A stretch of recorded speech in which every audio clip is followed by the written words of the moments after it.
Во надпреварите од 13-тото коло во рамките на првата македонска фудбалска лига се постигнаа следните резултати.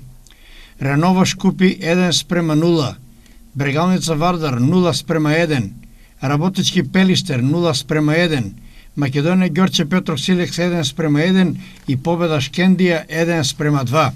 Табела Вардар е прв со 31 бод, второ е Шкендија со 24, на трето место Пелистер има 22, четврто место Работички 20, на петото место Ренова има 19, следува Силекс на шестото место со 15, седмо место Шкупи 14 бодови, осмо место и девето победа и Македонија Ѓорче Петров со по 10 и на последното 10-то место Брегалница со само 8 освоени бодови.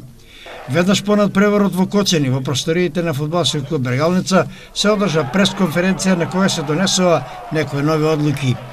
Како нов председател на фудбалскиот клуб Брегалница, максимално ќе се вложам со сета моја енергија, сета мојот труд, сета моето знаење што го имам во менаџирање на фудбалскиот клуб Брегалница. Односно, не навлегувам во стручниот дел, ќе размислуваме, ќе видиме како ќе поставиме внатре стручноста на самите тренери, кои што веќе сме во преговори со неколку луѓе, ќе видиме кој ќе биде тренер на клубот, за сега имаме тренер.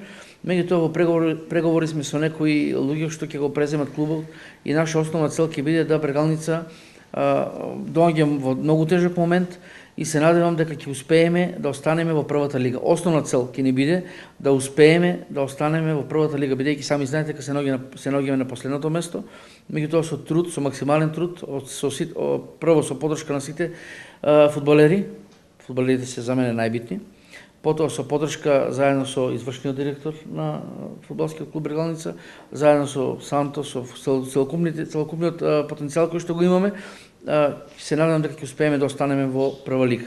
На мене ми е основно да највише работиме со младите дечиња, односно фудбалската школа на Брегалница биде ступ и да се има свој расадник на своји фудбалери, така да ќе работиме во преговори и со другите фудбалски клубови кои што ги има овде во општина Штип, да подмладокот премине во фудбалскиот клуб Брегалница, ќе дадеме поволни услови, ќе направиме расадник од фудбалери и наредно што ќе направиме средба на сите генерации, на сите фудбалери кои што потекнат фудбалскиот клуб Брегалница и на сите фудбалскиот клуб Брегалница е во срцето. Значи, после двете неуспешни продажби на Брегалница, т.е. после споредувањето на двете аукции од страна на општина Штип за продажба на фудбалскиот клуб Брегалница, останува во собственост на општина Штип поради тоа што на двете аукции никој не се јави како потенцијален купувач на Брегалница. Со новото раководство, т.е. со новиот борд на директори, начело со Ангел Бојаджиски, кој ќе биде председател на бордот на директори, Брегалница останува да функционира и да биде во собственост на општина Штип.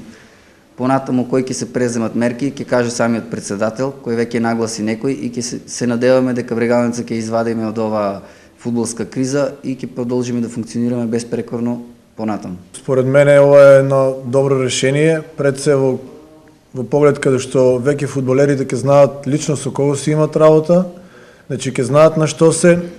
Се надам дека клубот ќе се среди во најбрз можен рок, бидејќи во изминатиот период позади нас имаше доста турбуленции, значи имаше исчекувања скоро секој ден, значи дека ќе се купи клубот, дека ќе дојдат собственици од Турција, но тоа некако, како што каже извршниот директор, не се случи. Така да успеавме, тоест тие успеа да се консолидираат, избраа нов председател и за фудбалерите во овој момент мислам дека тоа е и најдобро решение и ние очекуваме доста позитивни ветрови од овој момент натаму во клубот. Што се однесува до поеќањето, тоа ќе си го каже шефот на стручниот штаб. Нас не очекува една тешка борба за опстанок. Секој бод ни е потребен до крајот на полусезоната, што повеќе боде освоиме за да напрелет имаме полесна задача. Друга работа сакам да кажем дека за оваа ситуација што е клубот дојден, имаше малку турбуленции, но мислам се надмина и ќе си биде се во најдоброт.